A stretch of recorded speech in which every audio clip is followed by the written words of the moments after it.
Alpha-gal syndrome was something that was once extremely rare in this country. That is a fact, but it is becoming more and more common as more people develop an allergy to red meat after getting bitten by a Lone Star tick, which is the tick you see with the white dot on its back. And over the last several years, cases of alpha-gal syndrome have skyrocketed by almost 10,000%. And now, headline after headline, all asking the same question: how could a tick-borne illness suddenly be impacting so many people, not just people living in rural America, but in suburban America as well?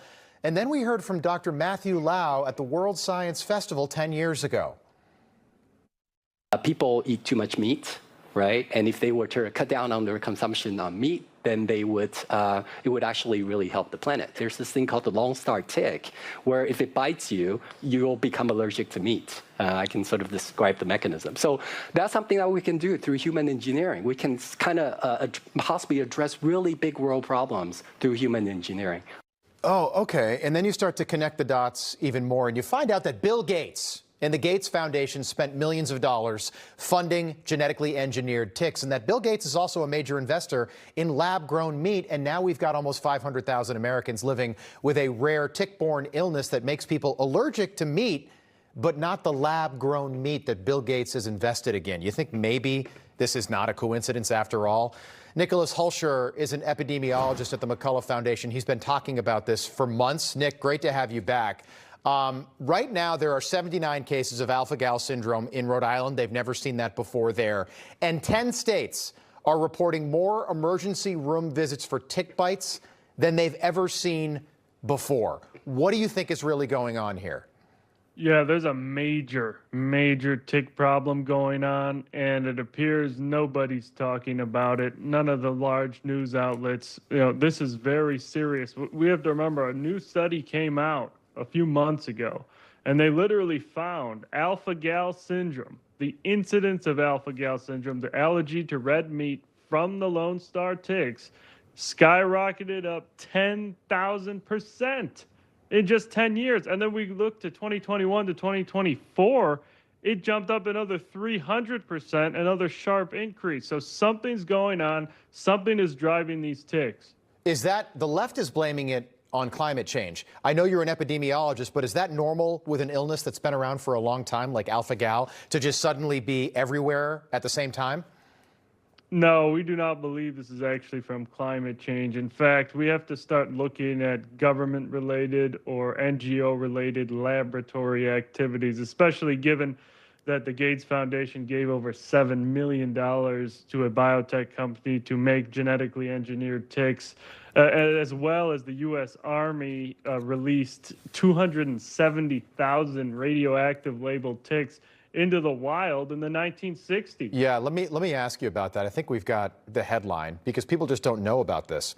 278,000 radioactively labeled ticks in Virginia, in Montana, including Lone Star ticks. And they wanted to do this to see how fast they could spread disease. So do you think there's a connection? Maybe they're doing this again.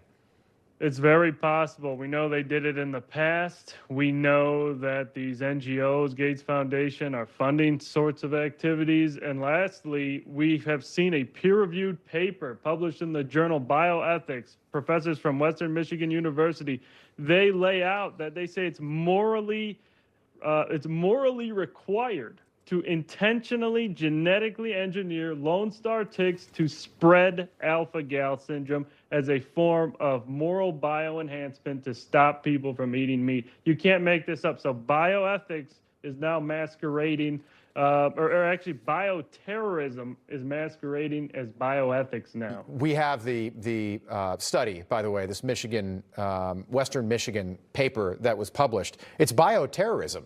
And then you add the Bill Gates element to this. When I first became aware that this was happening, I thought the CDC should maybe investigate. Nick, now I think it should be the FBI. What needs to happen next here?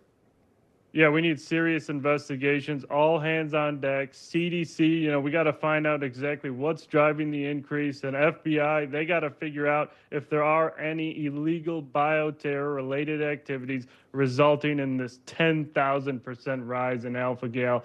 We can't let this go on. We got to stop it, and we got to find out why. Just quickly, do you think it's a coincidence that cases of Lyme disease are now setting records in states, and Pfizer, all of a sudden, what do you know, they've got this new Lyme disease vaccine? It may not be a coincidence. It may not be a coincidence because we just look at COVID. We just look at COVID, what they were doing before the laboratory, the lab leak, and then they made billions of dollars. So, Yeah. would not surprise me. Check yourself for ticks. Check your children for ticks when you come into the house. It doesn't matter where you are. This used to be something that if you were hiking, if you were a rancher, if you were on a farm, if you were outdoors a lot, you had to worry about. Now it's happening. They just found an alpha-gal tick in Central Park. Now, granted, a dog could have traveled and brought that there, but people in cities and suburban areas are now at risk. Why, we don't know, but we're not going to stop asking these questions. Nicholas Hulscher, appreciate you being here tonight. Thank you. Thank you.